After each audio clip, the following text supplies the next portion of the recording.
Cric-crac, l'histoire est hors du sac. Il était une fois un Indien et une Indienne qui étaient les premiers habitants de la terre.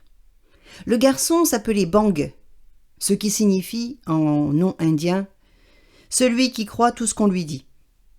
La fille s'appelait Big, ce qui signifie celle qui dit tout ce qu'on ne veut pas entendre. Big et Bang vivaient heureux dans la nature. Ils croyaient à l'esprit de la forêt. Ils pensaient que c'était l'esprit de la forêt qui les avait créés et qui les protégeait. Un jour, Bang s'adressa à l'esprit de la forêt pour lui dire « Grand Manitou, autrefois, tu étais tous les jours à nos côtés lorsque nous étions enfants. Maintenant que nous sommes adultes, tu t'en vas de plus en plus souvent. Et il est difficile pour nous de savoir si tu nous aimes toujours. » L'esprit de la forêt réfléchit et répondit « Tu as raison, Bang. Je vais créer une nouvelle créature qui sera le reflet de mon amour pour vous. Cette créature vous tiendra compagnie, et même si vous devenez d'affreuses personnes, méchantes, égoïstes, gâtées et pourries, elle vous aimera toujours. Elle vous acceptera tel que vous êtes.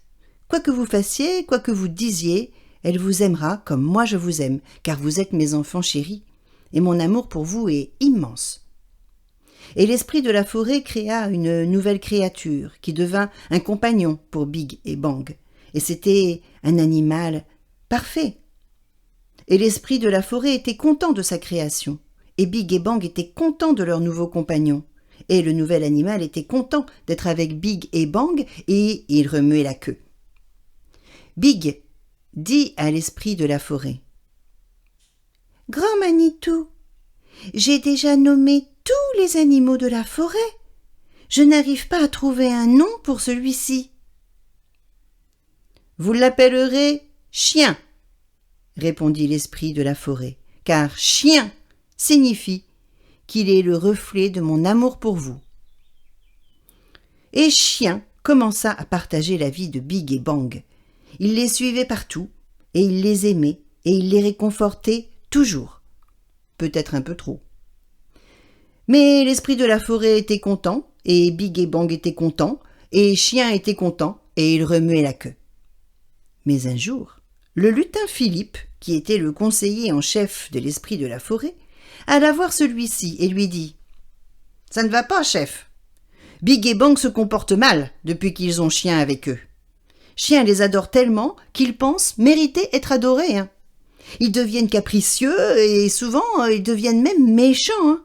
Et même des fois avec Chien. Et lui, il les aime de toute façon, quoi qu'il fasse. » L'esprit de la forêt alla un peu surveiller ce qui se passait chez Big et Bang. Et en effet, il put voir que ces deux-là se croyaient parfaits à cause de Chien qui les aimait quoi qu'ils fassent. Il dit au lutin Philippe « Je vais créer un autre compagnon pour Big et Bang, et cette fois celui-ci leur montrera leurs limites. Il leur fera comprendre qu'ils ne sont pas toujours dignes d'être adorés. Ils devront faire des efforts pour être aimés par cette nouvelle créature. Et elle leur montrera la voie pour devenir meilleurs. » Et c'est ainsi que l'esprit de la forêt créa Chat, pour qu'ils deviennent la conscience de Big et Bang. Et Chat fut inventé et créé par l'esprit de la forêt pour qu'il remplisse ce rôle. Chat serait donc très beau, bien plus beau que Big et Bang, bien plus beau que Chien. Et Chat aurait du mépris pour Big et Bang, et surtout, il ne leur obéirait pas. Et en regardant dans les yeux de Chat, Big et Bang pourraient voir qu'ils ne sont pas des êtres parfaits, qu'ils ne sont pas des êtres suprêmes. Et Big et Bang apprirent l'humilité, et c'est ainsi qu'ils sont devenus meilleurs, qu'ils se sont améliorés. Et l'esprit de la forêt était content, et Big et Bang étaient contents, et Chien était content, et il remuait la queue. Et Chat, lui, il s'en moquait, hein. Il profitait de la vie, et il dormait. Cric-crac, L'histoire est dans le sac.